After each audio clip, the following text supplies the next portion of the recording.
luckily, nandito na yung diesel na dala-dala nila at may kuryente na ulit yung buong hospital. At nandito na rin yung AFP Reserve Command ng General Headquarters, headed by Captain Jose Grosio, at yung Philippine Navy Seabees para magbigay tulong doon sa pagpe-ferry ng mga tao palabas at papasok ng ospital.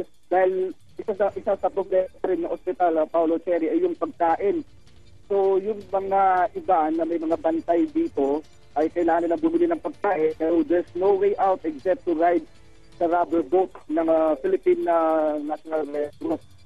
Yun ang role ng Red Cross ngayon, mag-ferry ng mga pasahero palabas at papasok dito sa hospital. Pero over and above, Paolo Cherry, huwag mag-alala yung mga relatives na may mga pasyente dito sa hospital. Kasi as of 11:16, may 75 patients na naka-admit dito sa hospital at normal naman daw yung operasyon ng hospital. Paolo Cherry. So, Christian, bukod sa Philippine Red Cross, may ilang rescue team pa rin tayo nakikita dyan? Paolo, sorry, Padi. May iba pa ba tayong mga rescue team na nakikita dyan bukod sa Philippine Red Cross? Balikan natin si Christian Ray Lota mamaya. No? Itong UERM, kaninang umaga pa yan ay humihingi ng tulong ang iba't ibang mga kapatid, mga kamag-anak, mga kaibigan na mga na-stranded dyan sa ospital. No? Ang hinihingi nila kanina, pagkain, tubig, at saka nung medyo magagabi na, doon na sa generator yung kanilang concern, kailangan daw ng mga diesel na gasolina para doon sa kanilang mga generator. Pero meron ngang mga reports na pumupunta na doon yung mga otoridad, kaya hindi makapasok. May mga rescue teams daw na sinubukan daw nilang suungin yung baha doon, no? Pero nga malakas ang agos. At itong UERM, mga kapatid, no? Ito yung nung panahon ng Ondoy, nakita natin itong video sa YouTube, no? Kung saan kitang-kita po natin na talaga namang ay inanod yung mga malalaking mga SUV, mga malalaking mga sasakyan. At itong compound na ito, dyan nga, kita natin sa mga litratong yan, no? Yan yung bahagi kung saan nga mataas ang tubig. Pero sa nakita natin, stagnant yung water, no? Hindi masyadong gumagalaw. Kung may rescue team nga dyan, madali nilang mapapasok yan. Pwera lang, Cherry, kung ang bahaging yan ay may mga patusok. No? Kung may mga patusok yan sa ilalim at nasa ibabaw na yung tubig, ibig sabihin yan, mahihirapan yung mga rescue boat na pumasok sa loob at may rescue sila. Araw itong mga images na pinapakita natin, iba na ngayon ang usapan dahil gabi na. Christian, nandiyan ka ba sa linya? Ayun, naputo lang ang ating linya kay Christian. Pero kasi kanina meron po tayong nakausap na nurse dyan sa UERM.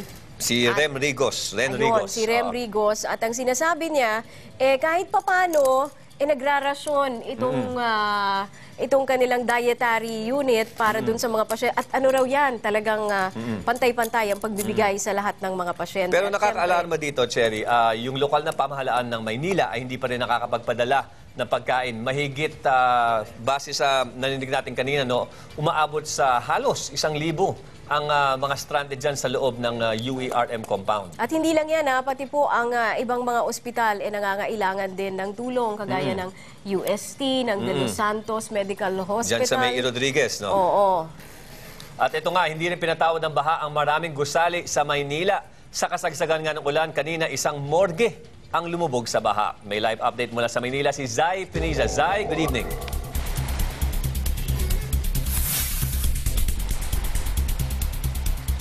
Paolo, Cherry, di na naman nakaligtas sa baha ang maraming bahay dito sa Maynila, maging yung mga ospital, dormitoryo at eskwelahan hanggang bewang ang tubig. Kahit itinaas na ang kalsada sa Espanya, hindi pa rin ito ligtas sa baha. Sa bawat daan ng truck, nagiging parang alon sa dagat ang tubig. Maraming residente wala nang magawa kundi lumusong. Ang ospital ng UST, pinasok na rin ng tubig baha. Kumpirmadong hanggang kisame ng morgue ang baha, pero wala naman daw na perwisyong bangkay. Maraming dorm naman sa University Belt ang inabot na rin ng tubig. Wala naman problema, ma'am, kasi nasa loob naman po sila. Pero kabaliktaran ito ng sitwasyon sa Baseco, Tondo. Inabot ng malakas na hampas ng alon ng mga bahay. Kaya ang mga residenteng sinagasan noong nakaraang linggo ng mga barge ang mga bahay. Balik evacuation muli. Ang kinakatakot po namin, tumataas yung tubig. Kasi po, mababa yung namin, doon lahat kumabagsak. 2,000 residente ang nagsiksikan sa covered court ng Baseco. Ang iba sa mga kalapit na eskwelahan nagpunta. Sa iba pang lugar sa Maynila, naging instant parking lot ang maraming kalsada. Pero mas problema ng marami ang gutom. Sarado kasi ang maraming tindahan.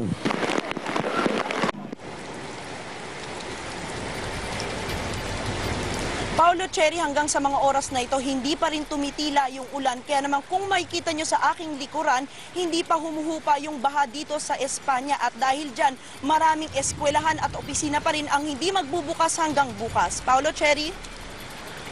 Salamat sa iyo, Zai Feniza. Nagulat po ng live mula sa Maynila. Tuloy-tuloy po ang aming pagbibigay ng update sa epekto ng habagat sa ating bansa. Kaya wala pong bibitiw, magbabalik po ang Pilipinas News.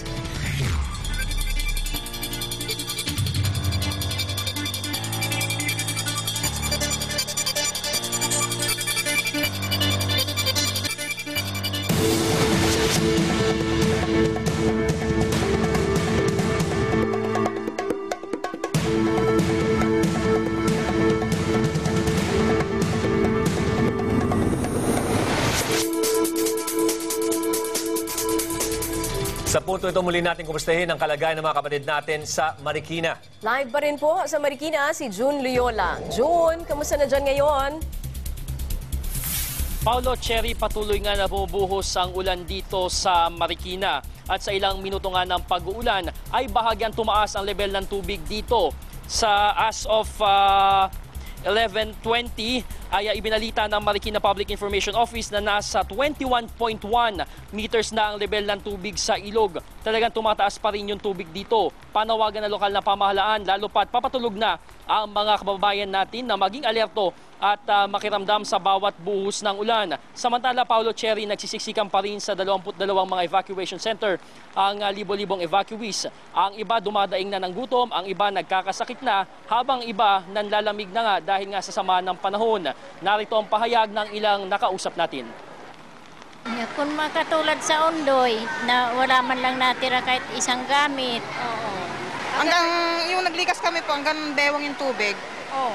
Tapos yung pangalawang balik namin, hanggang dito na. Pangatlong balik namin, hanggang lig na.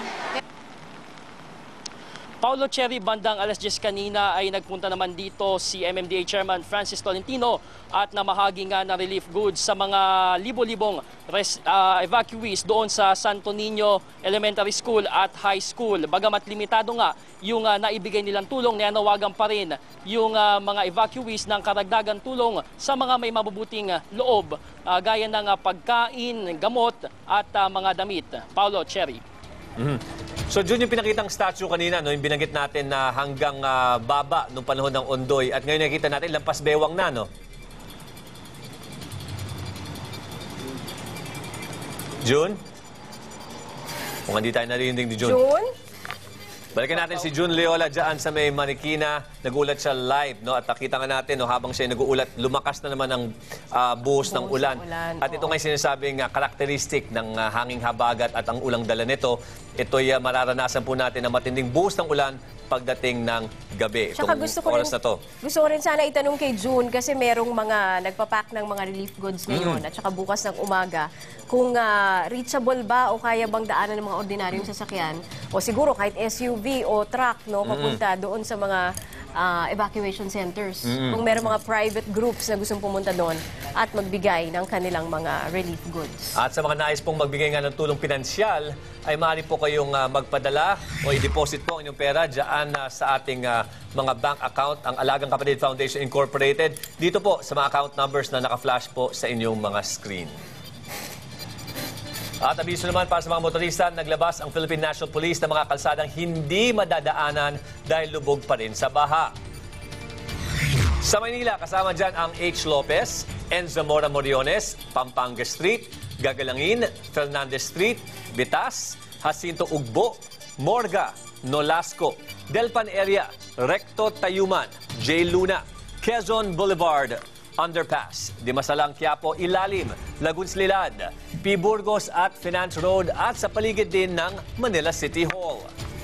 Iwasan nyo na rin po ang Taft Avenue, Ayala Bridge, Pedro Hill, Union Quirino Extension, Rojas Boulevard, Raha Sulaiman Calao, sa Bimapa, Tayuman, Recto Avenue, Pampanga Street at Cavite Street sa Antipolo. Tayuman, Dagupan, Yuseco, Catamaran RM Boulevard, Valencia Altura, Legarda Mendiola, Palangka along Anonas, Hippodrome P. Sanchez, Quirino Taft, Barangay 838, 839 at 840, pati na sa De La Paz Street, Beata, Recto Soler at Reina Regente. Halos 1,000 pamilya na rin po ang inilikas sa lungsod. Sa bandang Pasig naman, huwag na rin po kayong dumaan sa Daang Bakal, West Yulo, Calentong Show at Old Zuniega. Ngayon po ulitin po natin ang ating advisory sa class suspension bukas. No? Walang pasok sa lahat ng antas o mamaya, dahil lampas sa alas 12 na, sa Quezon City, Manila, Navotas, Marikina, Caloocan, Muntinlupa, Parañaque, Mandaluyong. Pati ng Taguig, Las Piñas, Makati, Malabon, San Juan, Pasig, Pateros. Wala ring pasok sa lahat ng antas sa Pampanga, sa Cavite, sa Cainta, Rodriguez, Angono at Binangonan, Rizal, Batangas, Bulacan, Olongapo at Pangasinan. Bukod sa klase, wala na ring pasok sa opisina sa Valenzuela, Dagupan, Bataan, Laguna at sa Zambales. Sarado rin ang opisina bukas ng House of Representatives, pero ayon nga sa isang ulat, ito nga ang session lang ang wala, pero yung mga empleyado ay papasok pa rin daw. So yan ang nililinawin rin natin sa darating na mga oras, no? Dahil iba't ibang mga ulat ang atin nakukuha dyan. At sa US Embassy dyan sa May Rojas Boulevard ay wala ring pasok dyan. Kaya kung may mga appointment po kayo, no? Para sa mga visa o anuman, ay malamang i-reschedule po nila yan. Pati ang Commission on Audit, no, sa NCR, Cavite, suspendido rin po ang number coding sa buong Metro Manila bukod sa Makati.